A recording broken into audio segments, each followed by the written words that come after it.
When I started making YouTube videos in 2008, I didn't have any idea what I was doing. Back then, there weren't the thousands of online courses for how to make a career out of blogging as there are now. There was just no career in blogging back then.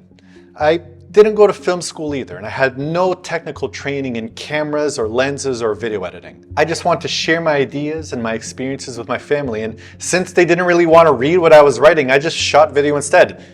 And it worked. My first few videos weren't the ones I'm the most proud of. They were 480p. I don't even think phones record that low anymore.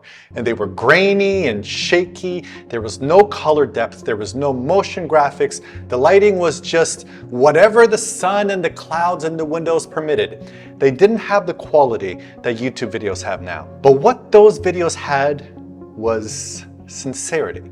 This is before there were ads on YouTube. And yes, there was a time before there were ads on YouTube. And maybe some of you are old enough to remember. And since there was no financial career incentive for creation, these videos were just made out of a genuine attempt to connect and share. That was the only thing that was on the menu. Social media wasn't viewed as a tool for advertising yet. I remember being on the set of Running Man in my first ever appearance on national television, and I was there with other bloggers in the Korean blogosphere, people that I really respected and looked up to.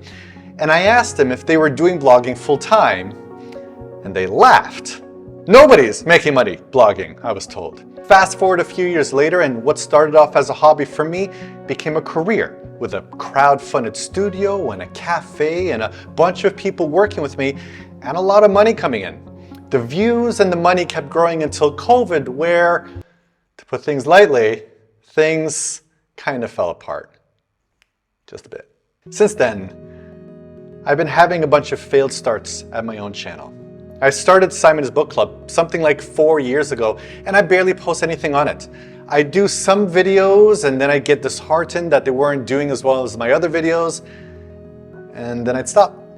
And I think what got in the way every time was a desire for success above a desire for sharing.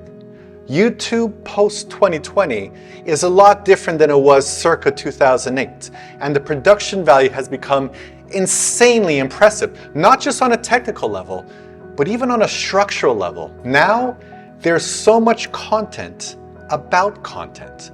I don't know what kind of content you're seeing, as we're all in our own different little digital silos, but what I'm being fed is an endless buffet of videos about how to make videos by creators for creators, content gurus, all about how to make the right kind of hook, how to monetize your following, how to grow rapidly, how to go from 0 to 100,000 followers in just 30 days, and all of that stuff.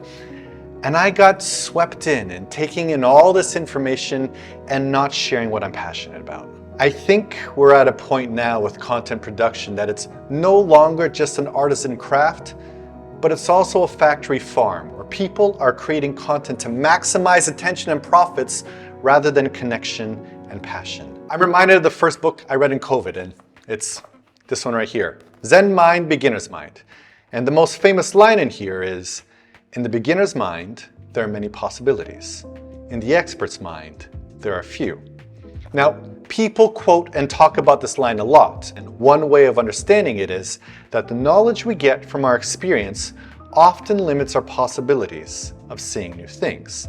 And the answer is always to be curious, to be open, and to begin again. No matter what you've experienced, it's not relevant anymore. Begin again. Another line in there that I like, and I'm totally going to butcher this one, is that at first, mountains are just mountains and waters are just waters.